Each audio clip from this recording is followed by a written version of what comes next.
A história do petróleo.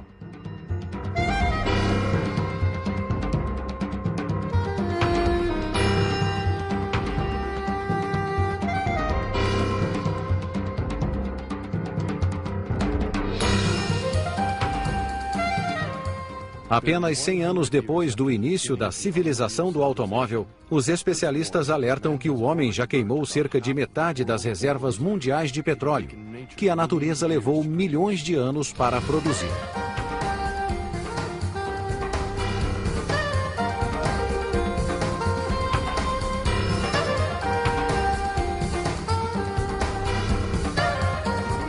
Segunda parte: nacionalismo do petróleo.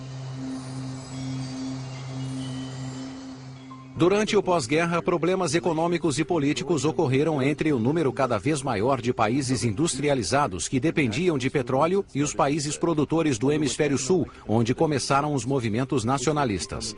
Esses distúrbios se aprofundaram nas décadas seguintes.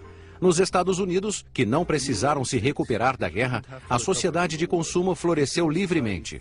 Devido a essa prosperidade, em 1947, o número de carros nos Estados Unidos representava 80% do total mundial. Embora o país ainda fosse o maior produtor, consumidor e exportador de petróleo, alguns analistas americanos perceberam que as coisas estavam a ponto de mudar.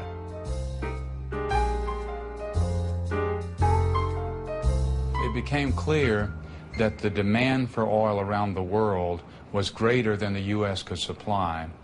Particularly after World War II, Europe rebuilt its economies around oil, as did Japan, and in that same period, American consumption skyrocketed. In recognition of this growing demand and in the common sense observation that foreign oil was to be found in much larger fields and much less expensive to produce, the American and British companies intensified their quest around the world for new sources of petroleum.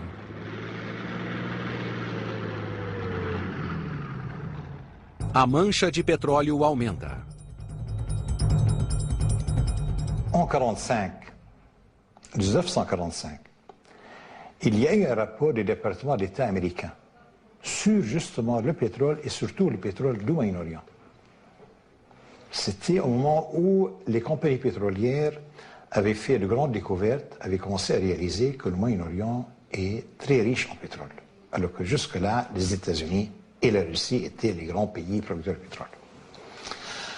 Alors ce document, ce rapport du département d'État conclut en disant le contrôle du pétrole du Moyen-Orient est une source prodigieuse de pouvoir politique et de puissance économique.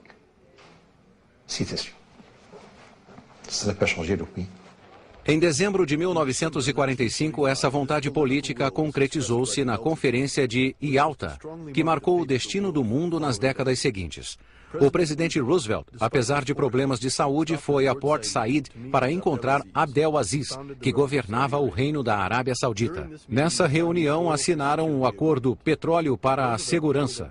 Roosevelt disse a Abdel Aziz: garantam nosso acesso privilegiado ao petróleo saudita e, em retribuição, garantiremos sua segurança contra ataques internos e externos. Isso ficou conhecido como o guarda-chuva americano.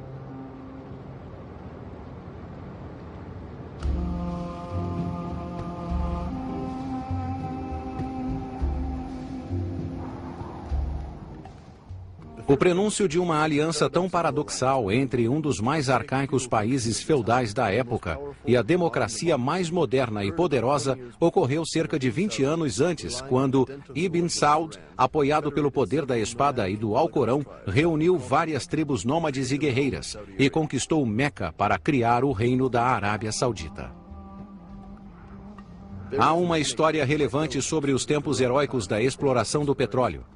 Nos anos 20, um homem estranho que usava um capacete colonial e se abrigava com um guarda-sol verde caminhou pela imensidão desértica da Arábia Saudita. Esse homem era o Major Frank Holmes, um engenheiro de minas neozelandês. Seu objetivo era encontrar uma espécie muito rara de borboletas negras, uma metáfora poética e astuciosa para a riqueza que o ouro negro viria a representar e que ele fora o primeiro a intuir. Holmes contatou a Anglo-Persian, que enviou uma equipe de geólogos. Eles não conseguiram imaginar que os indícios de petróleo que procuravam estavam ocultos sob a areia das dunas, pois conheciam apenas o terreno iraniano. Seu relatório foi negativo. A Anglo-Persian desistiu do projeto, sem perceber o maior tesouro da história do petróleo.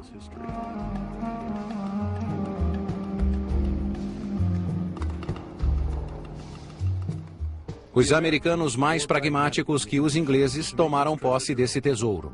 Em 1933, a Standard Oil da Califórnia abriu o caminho e fez um acordo com o rei Abdel Aziz, que lhe deu uma concessão de 1 milhão de metros quadrados na zona leste de seu reino, em troca de $53 mil em moedas de ouro.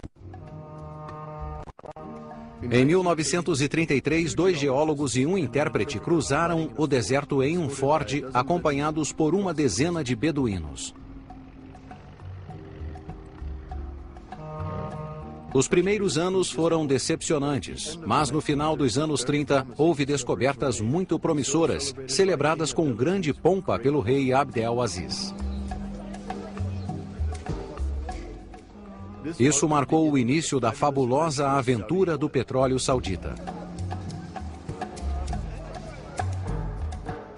10 anos depois, no início da década de 50, o primeiro triunfo aconteceu na região de Ghawar, onde foram descobertos vários campos, em uma única jazida com 200 quilômetros de extensão.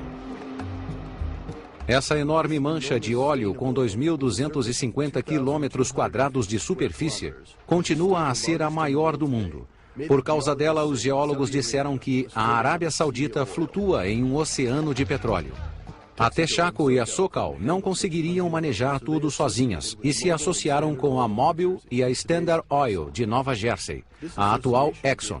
Essa associação formou a Arabian American Oil Company, a Aramco, um consórcio gigante inteiramente americano. O sucesso dessa indústria em plena expansão foi um dos motivos pelos quais executivos do petróleo ignoraram as agitações políticas nos países produtores de petróleo do hemisfério sul. À partir des années 50, et parallèlement donc au développement du sentiment nationaliste dans les pays du Moyen-Orient, prise de conscience du fait que, bon, il sortait un peu de l'ère coloniale, après avoir aussi échappé à l'emprise de l'Empire ottoman pendant 5 siècles, petit à petit, il y avait, en fait, disons, une certaine recherche identitaire, de qui nous sommes, qu'est-ce que nous faisons, etc. Et il y a eu ce développement du nationalisme arabe, représenté par le Parti Baas, ensuite par Nasser, évidemment, et parallèlement aussi à des courants politiques très puissants de socialisme, de parfois marxisme, et puis plus récemment de fondamentalisme, et malheureusement aussi tout dernièrement de terrorisme. Et grâce en grande partie à ce courant nationaliste qu'il y a eu la prise de conscience, disons, d'un nationalisme pétrolier. C'est-à-dire ces pays se sont rendus compte qu'ils ont été en quelque sorte bernés par ce qu'on appelle les accords de concession signés entre la Première et la Deuxième Guerre mondiale. Juan Pérez Alfonso, o Senhor Guerrilha. Um país não árabe, a Venezuela, teve um papel importante no início do nacionalismo do petróleo. Junto com o México, a Venezuela foi um dos primeiros produtores de petróleo da América Latina. Nos anos 10, apesar dos índios e da natureza e clima hostis, as grandes companhias anglo-americanas, lideradas pela Shell e Standard Oil, enviaram prospectores em busca de áreas ricas em petróleo.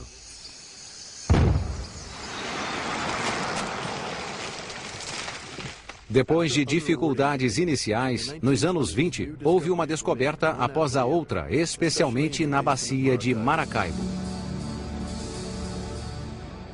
Caudilhos do petróleo, meros fantoches das grandes companhias, revezavam-se no poder, conseguido através de golpes. Essa situação só terminou depois da Segunda Guerra Mundial com a queda do general Marcos Jiménez.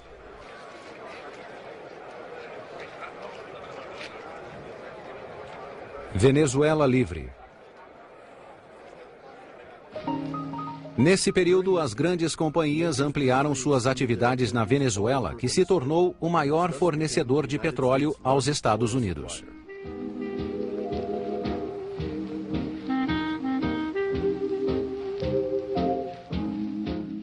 Para quase todos os trabalhadores venezuelanos, as propriedades construídas conforme o padrão americano eram uma exibição de uma prosperidade ilusória, exibida em filmes promocionais que elogiavam as grandes companhias. Era um oásis no país assolado pela pobreza. O dinheiro do petróleo vinha fácil, mas só beneficiava alguns líderes que não se preocupavam com justiça social. Assim, as colheitas e as exportações despencaram. No início dos anos 30, começou a migração em massa do campo para as cidades, que ainda hoje afeta os venezuelanos. Em 1947, a Venezuela finalmente se transformou em uma democracia. Um homem admirável surgiu, Juan Pablo Pérez Alfonso, amigo e companheiro do novo presidente da República, Rómulo Betancourt, um político progressista que nomeou Alfonso como ministro da Energia. Eles se conheceram na universidade em 1925, época em que irromperam as primeiras greves de petroleiros. Pérez Alfonso apoiou a luta dos trabalhadores contra as grandes companhias e foi preso com eles. Desde essa época, seu sonho e sua luta foram transformar o petróleo em um meio de promover seu país e os outros países do terceiro mundo.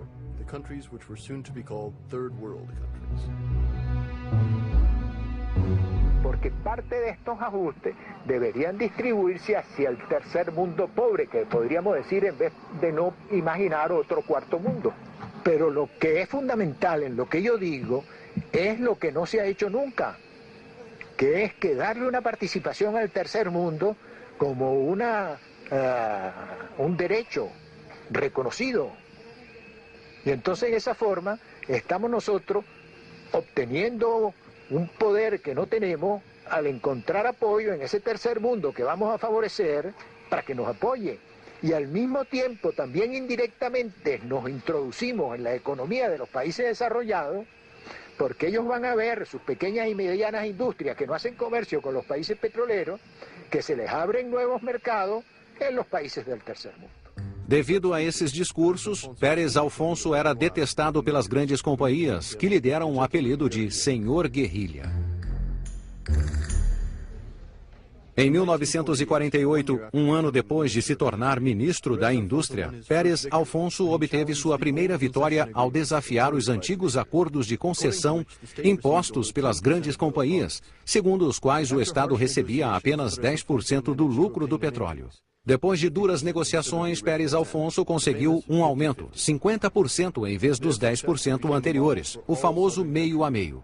Seu sucesso foi um modelo para todos os países do Hemisfério Sul que também queriam aumentar os lucros com o petróleo. A tragédia de Mossadegh.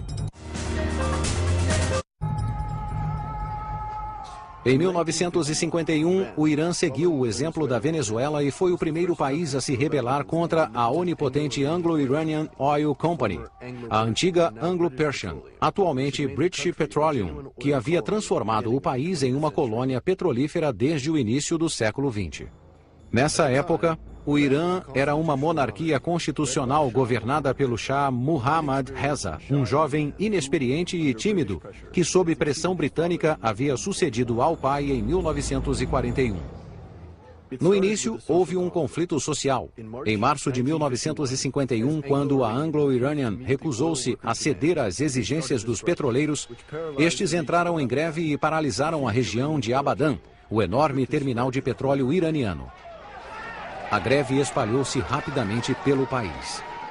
A elite nacionalista e modernista iraniana, que não existia nos outros países do Oriente Médio, aproveitou a oportunidade para se fazer ouvir.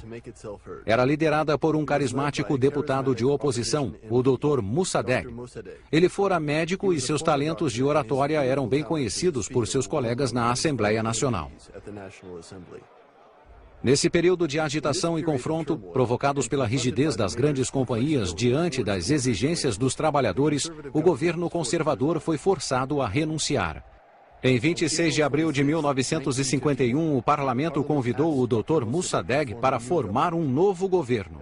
No auge de sua popularidade, Mossadegh apresentou um projeto de lei que autorizava a imediata nacionalização da Anglo-Iranian. A lei foi aprovada 3 dias depois, em 29 de abril de 1951.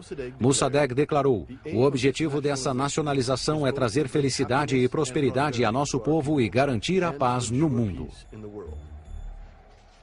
A notícia abalou a imprensa internacional. As grandes companhias e os governos ocidentais ficaram indignados.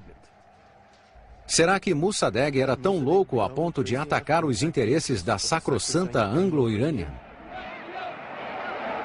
Anglo-Iranian, operating as it did in a fairly remote area of Iran, in the southwest of Iran, had really established a huge presence in that area. It had built Abadan into a company town with all the facilities that go with that, but it was managed mostly by British expatriates. There was a large Iranian labour force managed by a much smaller cadre of British expat managers. And this created the impression of a state within a state, if you like, or an imperial, foreign imperial presence in Iran. Em maio de 1951, a nacionalização foi concretizada com a criação da National Iranian Oil Company. A Grã-Bretanha imediatamente tentou forçar o governo iraniano a reconsiderar essa decisão. Mossadegh continuou inflexível. Além disso, com o apoio da população e dos russos, prendeu os executivos ingleses e os expulsou do país.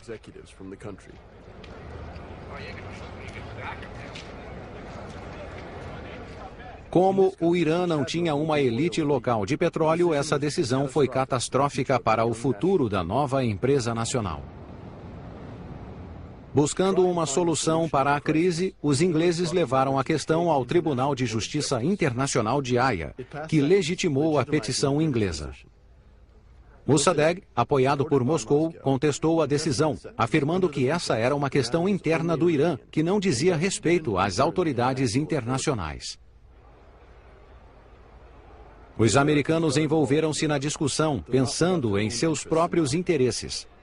Enviaram a Teherã uma delegação liderada por Averell Harriman e Walter Levy, um famoso especialista em petróleo, com a missão oficial de obter um acordo entre Londres e Teherã. Mais uma vez, Mossadegh recusou. Mossadegh himself was, I'm sure, a complex person, and I think probably that for the people negotiating with him, one of the great difficulties they had was that he was, no doubt, very sincere in being ardently anti-British and anti-imperial.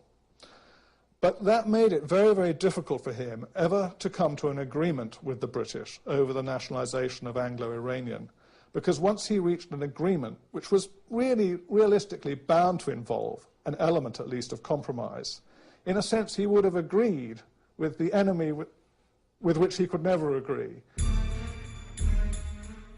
Londres reagiu à intransigência de Mossadegh e organizou um boicote total ao petróleo iraniano, pois achava que o petróleo pertencia à Anglo-Iranian e não ao governo do Irã. Graças à solidariedade dos países ocidentais para com a Inglaterra e à ação da Marinha Real, nenhuma gota de petróleo conseguiu sair do porto de Abadan. Esse embargo implacável deixou o Irã à beira da ruína. Procurando resolver a profunda crise econômica, Mossadegh foi defender sua causa junto aos americanos. No entanto, recusou-se a aceitar o conselho de agir com moderação. Isso abreviou sua vida política. Em Teherã, ele tinha grande apoio popular, mas seus seguidores cada vez mais lutavam contra os seguidores do Shah, que desejavam negociar o fim do embargo. Em julho e agosto de 1953, os acontecimentos se precipitaram. Mossadegh organizou um plebiscito para obter plenos poderes. Venceu com facilidade, mas o Shah dissolveu a Assembleia Nacional, afastou Mossadegh e partiu apressadamente para a Itália. O país estava arrasado e à beira de uma guerra civil. Era o momento ideal para um golpe que foi liderado pelo general Zahedi, um aliado do Shah, apoiado pelo serviço secreto inglês e pela CIA. The Americans had at that time the overriding issue of, at a global level, the containment of communism. And there was this concern that a destabilized Iran would open the door for communism to spread and take hold in Iran more than it already had. So there was a big strategic overriding consideration to try and achieve some stability in Iran. And once the Americans came to believe, which happened over time, it wasn't there necessarily from the beginning, once they came to believe that Mossadegh was not capable of stabilizing Iran, that the position was becoming unstable, that really perhaps influenced them strongly in masterminding the coup, which overthrew Mossadegh and led to him leaving power. So the American position was crucial, incredibly influential, very powerful, and very decisive, really, in the way that the whole dispute was conducted.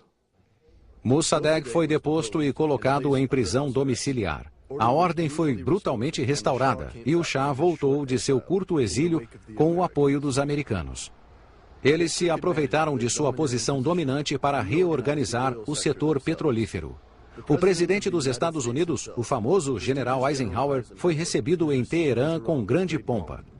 Foi dele a iniciativa de organizar uma conferência internacional, que em dezembro de 1953 levou à criação de um consórcio controlado pelas grandes companhias anglo-americanas, com uma pequena participação da Compagnie Française de Pétrole.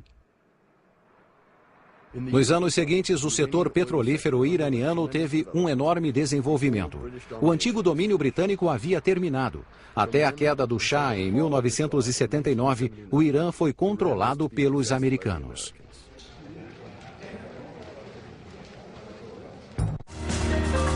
O caso do Canal de Suez. 3 anos depois da tentativa fracassada de Mossadegh, Gamal Abdel Nasser, um militar egípcio de 35 anos, assumiu o desafio e usou o petróleo como arma contra os países ocidentais. O Egito era um pequeno produtor de petróleo, mas tinha um trunfo estratégico: o Canal de Suez, o principal meio de transporte do petróleo do Oriente Médio para a Europa. Em 23 de julho de 1956, um mês depois de ser eleito presidente, Nasser proclamou a nacionalização do Canal de Suez, até então administrado por franceses e ingleses. Com a ajuda de Israel, estes tentaram retomar a posse do canal com uso de força e lançaram um ataque bem organizado do ponto de vista militar, mas que foi um desastre político. Era a época da Guerra Fria e os Estados Unidos queriam manter sua influência na região. Por isso, obrigaram franceses e ingleses a se retirar. A resposta de Nasser ao ataque franco-britânico foi fechar o canal e sabotar os navios que o atravessavam. As reservas de petróleo na Europa esgotaram-se e os preços dispararam. Em 1956, 10 anos depois da guerra, recomeçou o racionamento de combustível na França, evocando lembranças sombrias. La nationalisation du canal de Suez a vraiment marqué une rupture dans la lutte des nationalistes arabes pour prendre le contrôle de leur pétrole. En particulier, le fait que la nationalisation du canal de Suez a réussi a cassé l'impression d'échec sous lequel les pays arabes et les pays pétroliers en général vivaient depuis la chute de Mossadegh, depuis l'échec du nationalisme de Mossadegh en Iran. On a donc vu que c'était possible. On a donc vu que Mossadegh, ce n'était pas définitif, qu'on pouvait s'en prendre aux grandes puissances de la planète, aux grands groupes d'intérêts occidentaux. Et Nasser, en réussissant la nationalisation du canal de Suez, a en quelque sorte ouvert la voie à des nationalisations pétrolières qui ont suivi dans les années qui ont donc 50. Ensuite, dans les années 60, dans des pays comme la Syrie, par exemple, ou en Égypte, ou en Algérie plus tard, avant les grandes nationalisations des années 70 que l'on a connues, en particulier dans la région du Golfe et en Afrique du Nord. A Europa enfrenta as grandes companhias. Os países exportadores do Hemisfério Sul não foram os únicos a enfrentar as grandes companhias. A Europa, que até então dependera delas para obter petróleo, agora lutava para se tornar independente. As refinarias francesas, que antes da guerra haviam sido muito eficientes, foram completamente destruídas pelos bombardeios aliados em 1944. O governo provisório do general de Gaulle e os governos seguintes recuperaram e atualizaram a política petrolífera dos anos 20, especialmente a regulamentação de 1928, que dava ao Estado o monopólio da importação de derivados de petróleo. Como disse um senador, para enfrentar os onipotentes grupos estrangeiros. Les majors intervenaient en France, que ce soit, bon, je donne les noms actuels, BP, que ce soit Esso, etc.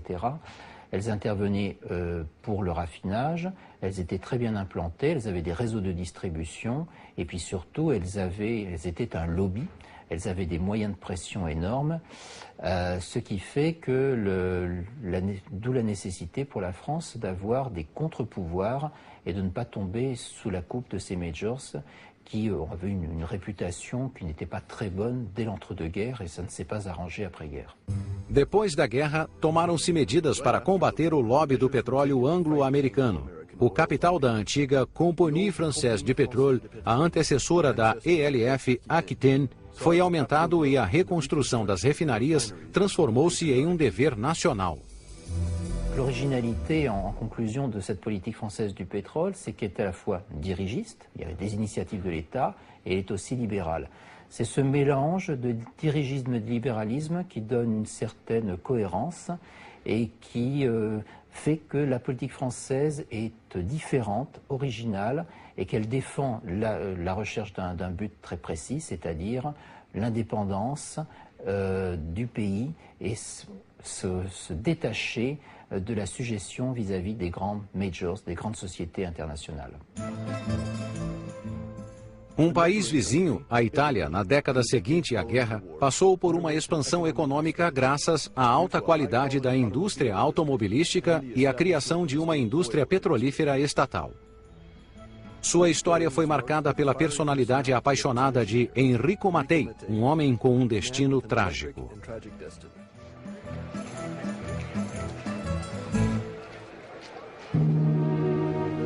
Un aereo è caduto. A bordo v'erano 3 uomini, il pilota Bertuzzi, il giornalista americano McHale e Enrico Mattei, il presidente dell'ENI, l'uomo che aveva creato la più grande azienda di Stato di tutto il mondo occidentale. Sono profondamente angosciato di questa tragedia. Scompare con Enrico Mattei un grande protagonista delle vicende politiche ed economiche della storia recente del nostro paese. Scompare con lui un eroe della Resistenza e un costruttore del miracolo economico italiano, e vorrei dire che scompare con lui un grande servitore del paese. Tinha tanto prestígio que foi a única pessoa na história do petróleo a ser enterrada com honras oficiais. Sua morte marcou o fim da época heróica da indústria petrolífera italiana. Sua história começou nas piores condições possíveis, durante os sombrios anos do pós-guerra. A Itália era um país derrotado e arrasado, cuja economia dependia dos Estados Unidos. Sem nenhum recurso nem indústria petrolífera, dependia das grandes companhias para obter combustível. A AGIP, uma pequena empresa de petróleo criada pelos fascistas, era o único poder contra o domínio das grandes companhias. Ninguém acreditava em seu futuro, exceto Mattei, que se dispôs a dirigi-la. Esse Esse foi o ponto de partida para as lutas futuras. Seu objetivo era criar uma companhia estatal que impedisse o monopólio das grandes companhias. Em 1953, ele fundou a Italian National Office of Hydrocarbon, totalmente controlada pelo Estado.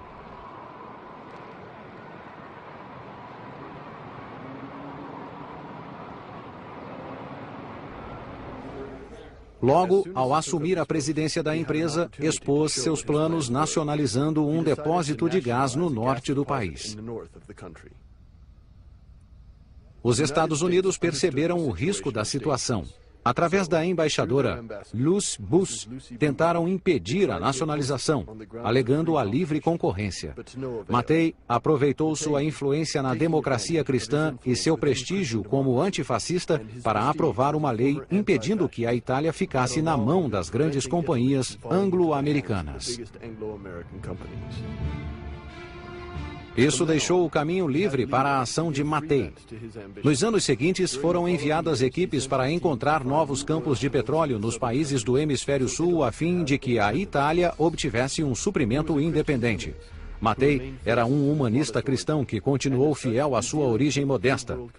Seus acordos com os países do terceiro mundo baseavam-se em respeito e apoio. Foi assim na Nigéria e também no Egito. Em 1955, ofereceu um contrato à empresa petrolífera egípcia que era muito mais vantajoso do que os antigos contratos de concessão impostos pelas grandes companhias. 2 anos depois, adotou a mesma estratégia no Irã, provocando a raiva dos americanos que haviam dominado a região depois da queda de Mossadegh. O embaixador americano chegou a aconselhar o Shah do Irã contra esse novo tipo de contrato. Embora o Shah fosse grato a seus benfeitores, não podia aceitar tal interferência nas questões nacionais e abriu completamente as portas do Irã para a empresa italiana. Em 1960, Mattei deu mais um passo na direção da independência energética e iniciou negociações para comprar óleo cru e gás dos soviéticos por meio da intermediação de Alexei Kosygin, vice-primeiro-ministro do governo Khrushchev. Nessa época, a União Soviética era um grande produtor de petróleo, responsável por 15% do total mundial.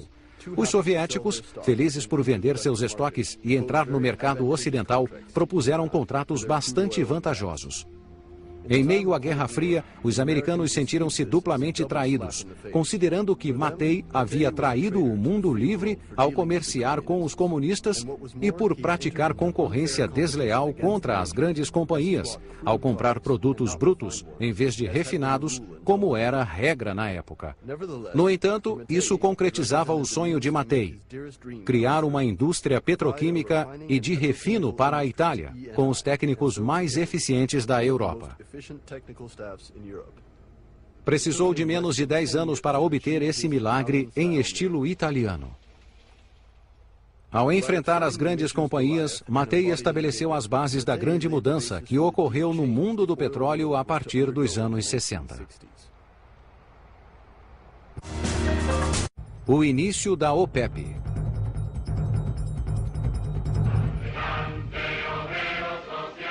Com a intensificação da Guerra Fria no início dos anos 50, a ideologia marxista prevaleceu nos países do Hemisfério Sul, que lutavam pela independência. O líder revolucionário de Cuba foi o modelo para os movimentos guerrilheiros da América Latina, enquanto as antigas potências coloniais europeias enfrentavam guerras de independência em suas colônias além mar.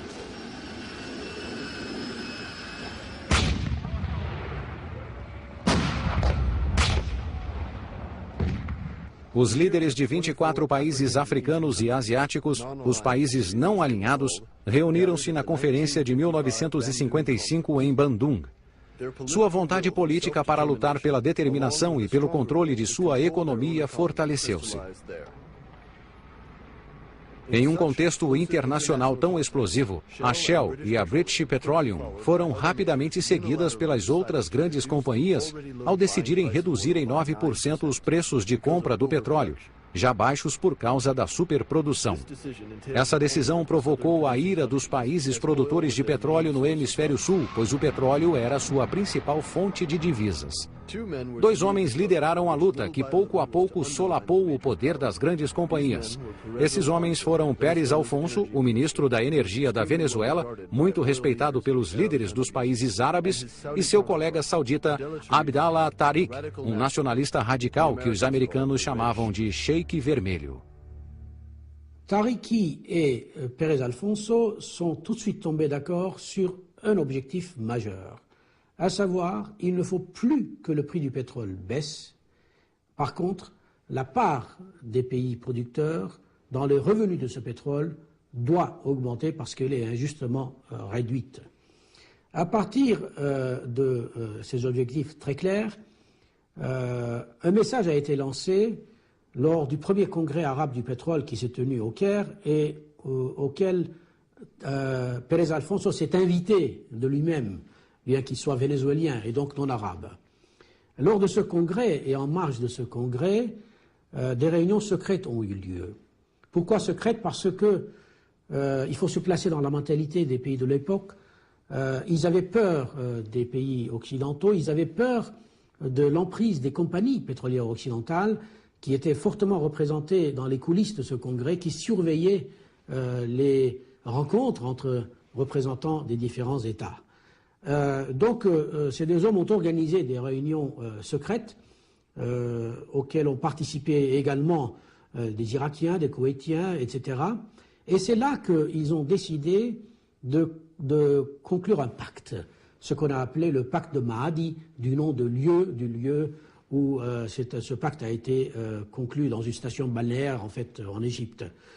Eh bien, ce pacte dit très clairement, si jamais les compagnies pétrolières récidivent en réduisant à nouveau le prix du pétrole, nous réagirons. Evidentemente, as grandes companhias não levaram o aviso a sério. Em 10 de setembro de 1960, um ano depois do encontro secreto de Mahadi, os representantes dos países signatários do pacto, Arábia Saudita, Iraque, Kuwait e Venezuela, reuniram-se em Bagdá. Depois de 4 dias de conversas acaloradas, os enviados decidiram criar uma associação, a OPEP, Organização dos Países Exportadores de Petróleo, com o objetivo de defender seus interesses comuns. Ainda hoje, a principal tarefa dos países membros é decidir um preço de venda comum para o petróleo.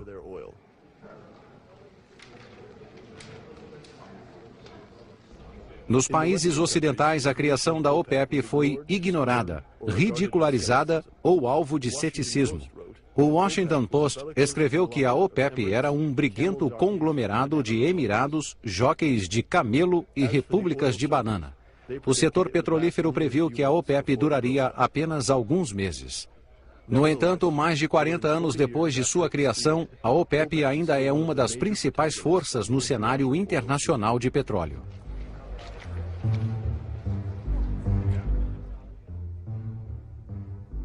Durante os anos 60 e 70, os 5 países fundadores, Venezuela, Arábia Saudita, Irã, Iraque e Kuwait, admitiram outros 6 países, Catar, Líbia, Indonésia, Abu Dhabi, Argélia e Tunísia.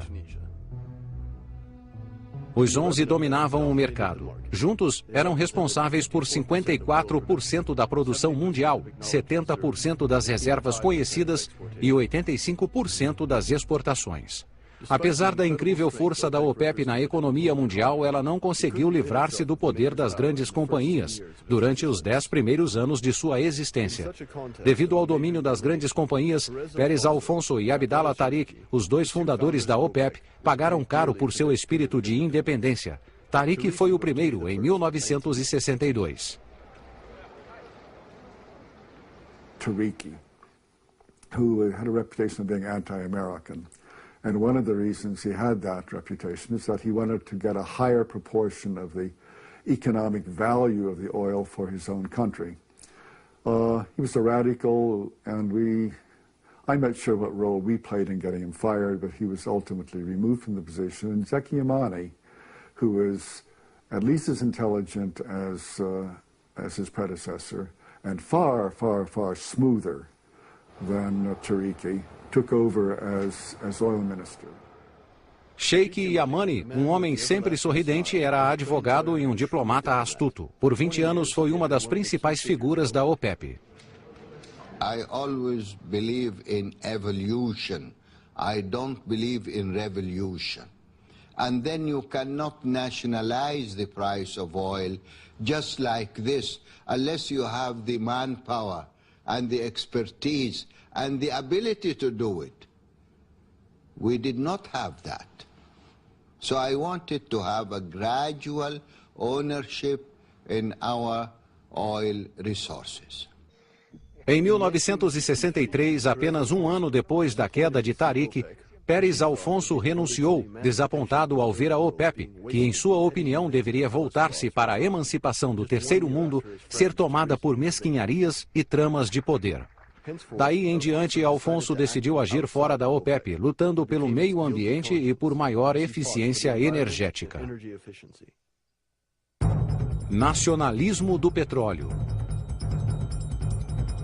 Durante os anos 60, o conflito norte versus sul aumentou. Nesse contexto, o petróleo transformou-se em um trunfo político e econômico. 3 países árabes da OPEP, Argélia, Líbia e Iraque, ficaram na linha de frente da luta. Ao contrário da Arábia Saudita e do Irã, vistos como fantoches do inimigo imperialista americano, eles tinham uma ideologia revolucionária e seus líderes, Boumediene, Gaddafi e Saddam Hussein, eram movidos por um profundo ódio diante dos ocidentais. A determinação deles logo abalou e ativou a OPEP. A Argélia, que entrara para a OPEP em 1969, assumiu a liderança dessa cruzada do petróleo. Ao contrário dos outros países da OPEP, a Argélia havia conseguido sua independência pela força das armas em 1962, depois de 7 anos de guerra contra a França. O fervor revolucionário era uma grande força nesse país recém-liberado, e a Argélia dirigiu-o para o petróleo do Saara, sua maior riqueza.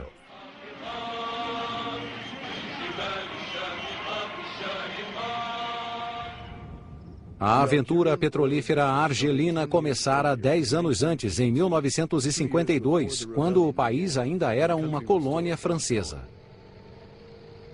Seguindo a política francesa para a exportação de petróleo de seus territórios além-mar, alguns geólogos acreditaram no petróleo saariano da Argélia, apesar do ceticismo dos especialistas mundiais.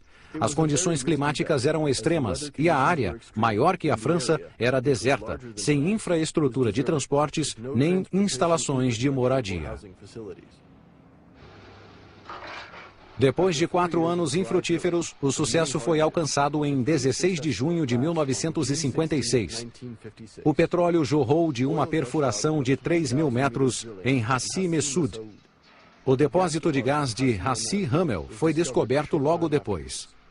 Com essas 2 grandes jazidas, a França tornou-se uma das principais nações produtoras de petróleo. A imprensa noticiou essa exploração e a febre do ouro negro tomou conta da população francesa. Até mesmo o general de Gaulle atraiu a atenção do público ao visitar o campo de petróleo de Hassi Messaoud. Em 1960, enquanto o conflito com a Argélia se arrastava, o petróleo e o gás do Saara supriam a França e a Europa. Nessa época foram iniciadas negociações secretas entre o governo francês e o governo revolucionário provisório da Argélia. Desde o início, a questão do petróleo saariano provocou discussões acirradas. Isso atrasou em pelo menos 1 ano o fim da guerra, que finalmente terminou com o Acordo de Evian em 1962. Les accords d'Évian étaient un compromis entre les 2 positions. D'un côté, la partie algérienne qui revendiquait la souveraineté sur ses richesses naturelles qui étaient dans le sous-sol algérien, dans le Sahara algérien, et d'un autre côté, je le disais tout à l'heure, la partie française qui voyait bien l'importance de ces ressources pétrolières et qui souhaitait en avoir du moins un usage direct, si c'est un usage relativement exclusif, compte tenu de la compétition qui se déroulait à ce moment-là. Nous sommes, il ne faut pas l'oublier, au début des années 60, la consommation pétrolière mondiale est en train d'exploser. la production de pétrole suit. C'est une période où il n'y a pas de difficulté. On trouve les grands bassins à travers le monde. Le Moyen-Orient se développe aussi. La Libye se développe et d'autres pays encore. Et donc le pétrole était devenu les taux de croissance de la consommation pétrolière dans le monde à cause du succès de l'industrie automobile, entre autres, mais pas uniquement. On faisait à l'époque de l'électricité avec le pétrole, avec les produits pétroliers. Et donc tout cela fait que la partie française insistait pour avoir du moins une position, si ce n'est exclusive, très privilégiée. Voilà, les accords d'Évian ont été l'aboutissement de cela, notamment avec la création la mise en place d'un système spécifique pour les hydrocarbures, pour le pétrole et le gaz algérien. On a mis en place ce qu'on appelait un organisme spécifique saharien pour développer et exploiter en commun avec la partie algérienne le pétrole du sud de l'Algérie. Apesar desses acordos, as relações franco-argelinas continuaram a piorar nos anos que se seguiram à independência. Na prática, os campos de petróleo do Saara continuaram a ser enclaves franceses, explorados por duas empresas, Total e Elf Eckten, que possuíam 90% das ações. Embora tenha sido criada uma empresa nacional, Sonatrach, os argelinos não conseguiram o controle e acusavam os franceses de só lhes deixar gotas da riqueza do petróleo. A tensão aumentou ainda mais quando o coronel Boumedienne, que tinha profundos sentimentos anti-franceses, liderou um golpe em 1965.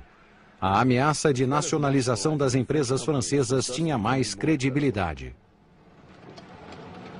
Le problème de la nationalisation, il faut le replacer dans son contexte. Nous sommes tout à fait au début des années 70, dans une phase où, au niveau mondial, les problèmes dits de libération nationale se posent encore et se posent même au niveau du droit au développement économique. C'est le début du questionnement des relations internationales sur le plan économique, c'est-à-dire le droit de ces pays dits du tiers-monde ou en voie de développement, par ailleurs regroupés dans d'autres associations comme le groupe des 77, etc., qui portait un projet du droit au développement. Et le droit au développement impliquait, à un moment donné, d'entrer en contradiction avec ceux qui sont déjà en place, avec les plus forts. Ça n'a pas plu aux compagnies étrangères, notamment les compagnies françaises, qui étaient à 90% interessées par la production. O impasse entre a França e a Argélia terminou repentinamente em 24 de fevereiro de 1971, quando Boumedienne, seguindo o conselho de Bouteflika, o futuro presidente argelino, rompeu com os franceses e, pela primeira vez na história da OPEP, ousou impor uma decisão soberana e unilateral a seus poderosos interlocutores.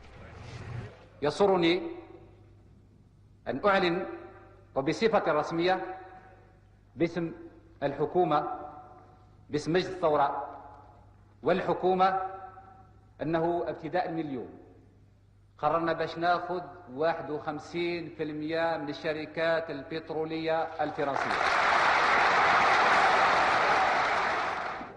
هذه القرارات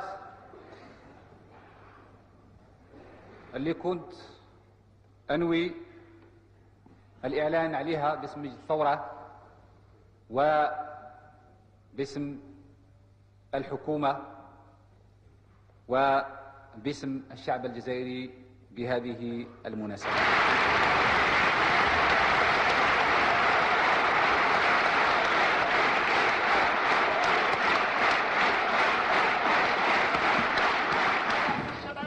Gaddafi, o jovem presidente da Líbia, era também coronel e revolucionário e foi o primeiro a ser influenciado pela agitação argelina.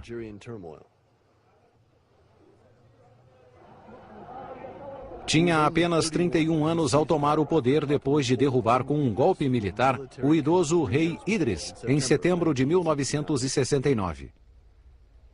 Herdou um tesouro de petróleo e desejava usá-lo como força para impulsionar a revolução, mas precisava controlar as companhias petrolíferas americanas independentes, que vinham se aproveitando da monarquia arcaica que governara o país nos últimos 10 anos. As companhias americanas estavam no país desde o início da exploração do petróleo nos anos 50. Em 1962, a Líbia entrou para a OPEP e logo se transformou em um dos principais produtores. Nessa época, o Reino Líbio era um genuíno paraíso de petróleo para as companhias americanas independentes, especialmente porque, como disse o assessor de Nixon para assuntos de petróleo, o regime do rei Idris era confiável, pois era corrupto. Tudo mudou quando Gaddafi assumiu o poder e, em 1970, criou uma companhia nacional de petróleo para controlar a distribuição interna e depois assinou acordos de cooperação com a União Soviética. Os americanos perceberam a ameaça que os aguardava, pois era claro que Gaddafi não hesitaria em retirar suas concessões, mesmo que para isso precisasse de auxílio técnico da União Soviética. Segundo o conselho de Boumediene, Gaddafi convenceu os executivos das companhias americanas a negociar o preço do óleo cru. Como disse Walter Levy, os ventos mutáveis da indústria petrolífera líbia haviam se transformado em um furacão. O Acordo de Trípoli, em 2 de abril de 1971, colocou fim à crise. Contra todas as expectativas, Gaddafi, apoiado pelos líderes da OPEP, obteve um aumento recorde de 30% no preço do barril. Em 1972, um ano depois da vitória de Gaddafi, o Iraque viveu a febre do nacionalismo do petróleo. O país era governado pelo partido Baas, cujo sonho era associar o movimento pan-árabe e o socialismo. A Iraq Petroleum Company, que era chamada de Senhora Idosa em Londres e que havia sido fundada 50 anos antes, sob protetorado britânico, estava em declínio. Já havia sido derrotada quando o general Qassem proclamou a república, derrubando a monarquia instaurada pelos ingleses. Em 1965, Qassem retaliou contra a política de desinvestimento da Iraq Petroleum Company, cancelando 99,5% da superfície de sua concessão e deixando-a apenas com as áreas já exploradas. 7 anos mais tarde, em 1972, Saddam Hussein, que assumira o poder, liderou a luta final pela nacionalização. Embora fosse apenas vice-presidente, tinha plenos poderes. Como seus colegas Boumediene e Gaddafi, Saddam Hussein era jovem e inexperiente, mas também um excelente estrategista e um político astuto. Antes de agir, ele quis ter certeza de que seria apoiado pela União Soviética e por isso visitou o Kremlin. Os soviéticos ficaram felizes em afastar o Iraque da influência ocidental e por isso garantiram apoio total a seus planos, além de ajuda técnica, se necessário. Em junho de 1972, apoiado nessa promessa, o Iraque nacionalizou a Iraq Petroleum Company. Ingleses e americanos tiveram de deixar o país e foram substituídos por técnicos soviéticos. Em apenas 16 meses, 3 países da OPEP haviam conseguido abalar o poder das grandes companhias ao controlar pelo menos uma parte de sua produção. Essa vitória foi ainda mais assustadora para os países industrializados que dependiam cada vez mais dos países da OPEP para obter petróleo. Em um contexto tão explosivo, toda a região era um barril de pólvora.